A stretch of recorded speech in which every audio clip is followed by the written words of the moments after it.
Hello and welcome back to the channel, guys. Back with the SL. We've done the CarPlay, been really impressed with that.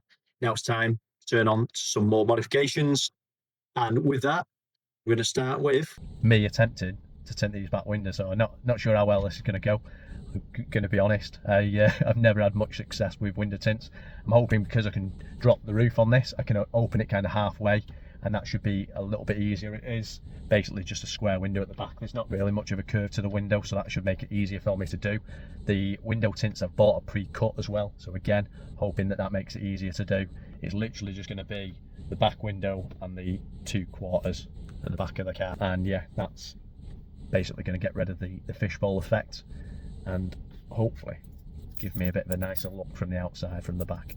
But yeah, I'll show you that when I'm done. So I watched a few YouTube videos on this before I got started, and as always, the biggest thing is preparation. So I wanted to make sure the back windows were as clean as possible, and this is literally just me prepping the surfaces, ready for the window tint to be applied. Another tip was to wet the outside of the windows, and this is to lay the window tint on before you actually peel back to the adhesive surface, and it makes sure that you're fully aware that the template is going to fit. So you can make any alterations before committing to actually applying the adhesive side to the inside of the windows. So as I say, I bought the pre-cut templates.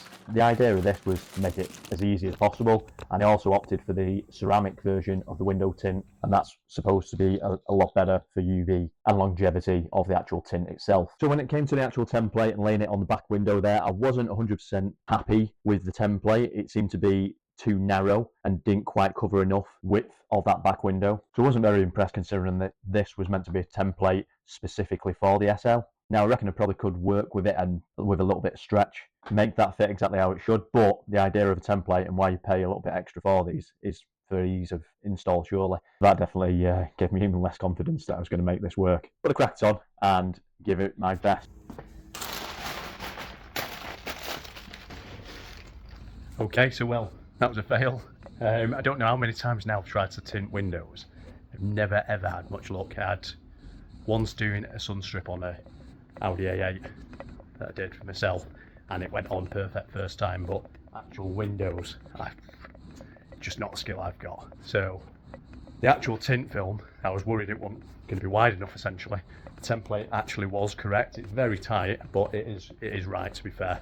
But as soon as you kind of get any kind of crinkle in the tint, you've had it. Basically that line is going to stay on the actual window even if you've got it down. So whereas with a wrap you can kind of get a bit of stretch, and you've got sort of the air channels, so if you do get an issue with a bit of crinkle or a bit of stretch that you need, you can apply some heat and do that. You just can't do that with window tint.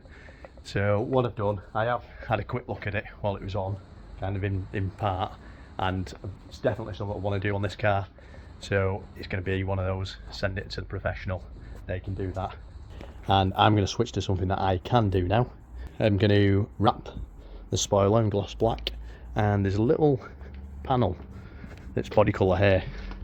Now personally I think that look a lot better if it's actually wrapped in gloss black, so I'm going to give that a go as well. So I cracked on with something I was a little bit more confident in doing myself, and with a product that's a bit more forgiving than the window tint. So what I'm actually using here is Hexis Cast Vehicle Wrap, and this is a gloss black version of their wrap.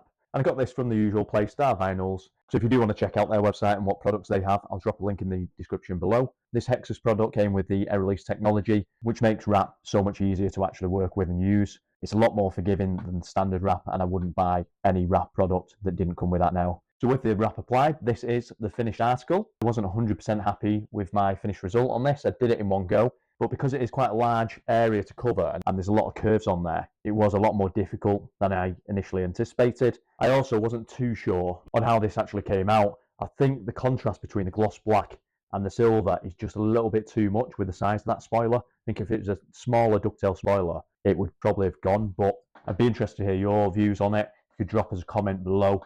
I'm on the fence and borderline thinking that I might actually remove this and go back to the standard body colour spoiler. The one thing I was really happy with was that panel above the windscreen. I thought that came out really well. And once I'd done that, I cracked on with some taillight tints. Now you've seen me doing this in many videos. I'll link some of them in the description below, so you can see that process, but I didn't want to film it again on this occasion. Okay, so that's me done for the day, and got a few little bits done on the SL, so I'll just show you those now. We've got the taillights tinted in, that's like a medium smoke, the gloss black on the spoiler. Got the third brake light as well tinted, so it's all matching now at the back. And then the other bit that we got done today was just this panel, so we've done that in a gloss black wrap as well.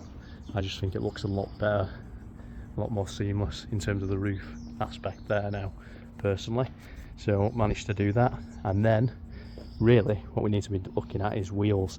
I've got some 30mm lowering springs, they're coming, so what I'll want to be doing is putting the lowering springs on, putting the new wheels on as well. I'm going to go for like the AMG 63 style, sort of all gloss black with the polished lips.